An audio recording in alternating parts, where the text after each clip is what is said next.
WBBM Sports. This is Rick Gregg. Cubs over the Reds 6-0 yesterday on a Javi Baez home run.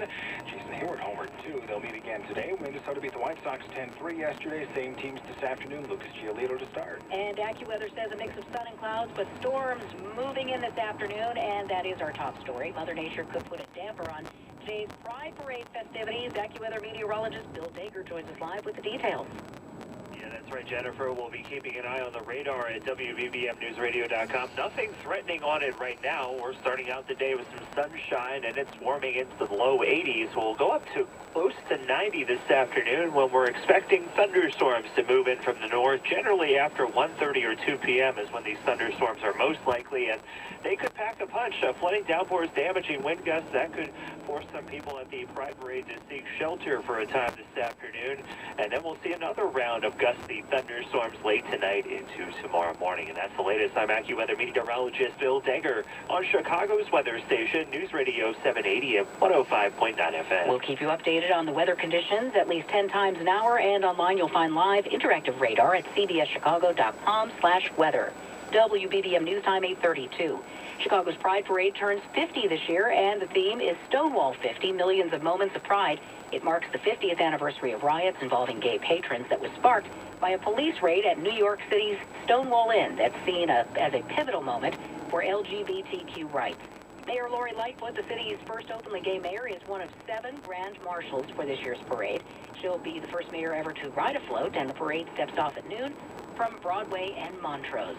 In New York, millions are gathering for their Pride Parade. Among them are 2 men who are the longest married gay couple in the U.S. On September 3rd, 1971, Michael McConnell and Jack Baker, then both 28, got married with a Methodist minister on hand well before the Supreme Court legalized same-sex marriage in June 2015. They were able to get a marriage license near where they lived in Minnesota only after Jack changed his name to the gender-neutral Pat Lynn, so the clerk didn't even know it was for a same-sex couple. It was a revolutionary act, and we knew it, and we knew what we were doing. We lived in the future. They became the nation's longest married gay couple, together to this day for 48 years. Jim Sheneby, CBS News. A rash of shootings over a 24-hour period yesterday has left 3 people dead and 23 others wounded. An 18-year-old man was killed in the latest fatal incident. A witness told police the man was arguing with another man in an alley near 60th and Komensky on the southwest side when the second man pulled out a gun and fired several shots before running away. No one is in custody as police continue to investigate. Another shooting happened overnight on I-57, sending 3 people to area hospitals. State police say the 3 were in a van heading north on I-57 near 139th Street just after midnight when shots were fired at them. Their conditions have been stabilized. Northbound I-57 was shut down from 159th to 127th Street for several hours as police conducted an investigation, but that stretch has since reopened.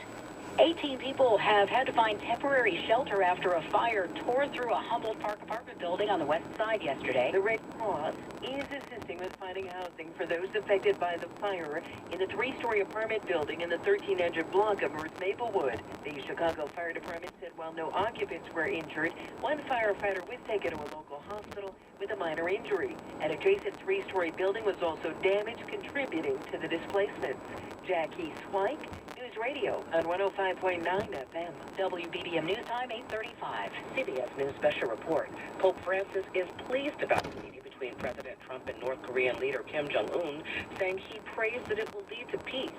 CBS's Stephen Portnoy watched President Trump make history in North Korea this morning. They're face to face, and here's the step. President Trump has stepped onto North Korean soil, becoming the first American president to do so, walking alongside Kim Jong-un into North Korea as cameras roll. President Trump says he is proud. Stepping across that line was a great honor. A lot of progress has been made. A lot of friendships have been made, and this has been in particular a great friendship.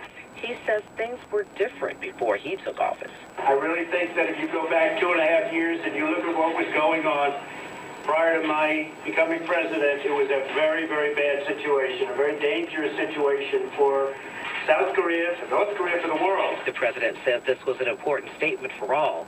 CBS News Special Report at Allison Keys.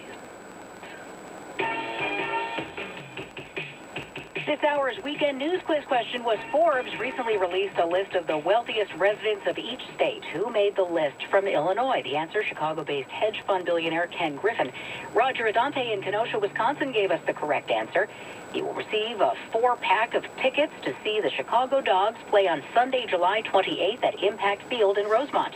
The Chicago Dogs, the premier minor league baseball team. Visit thechicagodogs.com.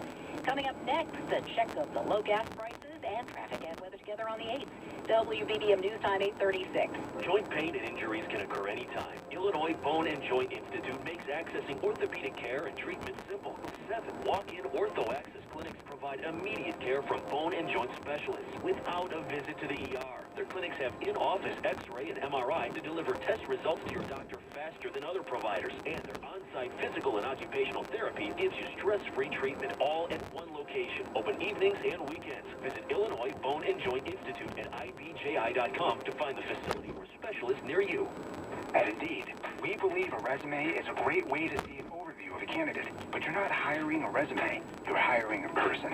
That's why Indeed offers tools that help bridge the gap between a candidate and a resume, like skill tests, which let you actually see a candidate's abilities in action to make sure they're a good fit for the job. See beyond the resume with Indeed. Experience Indeed for yourself today and get a free sponsored job upgrade on your first posting at Indeed.com/promo. Terms and conditions apply. You're a small business owner, and there's nothing small about what you do.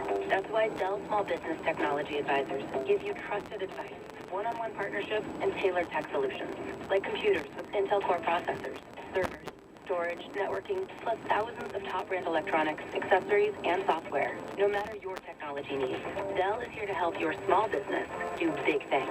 Call 877-BUY-DELL to speak with an advisor today. That's 877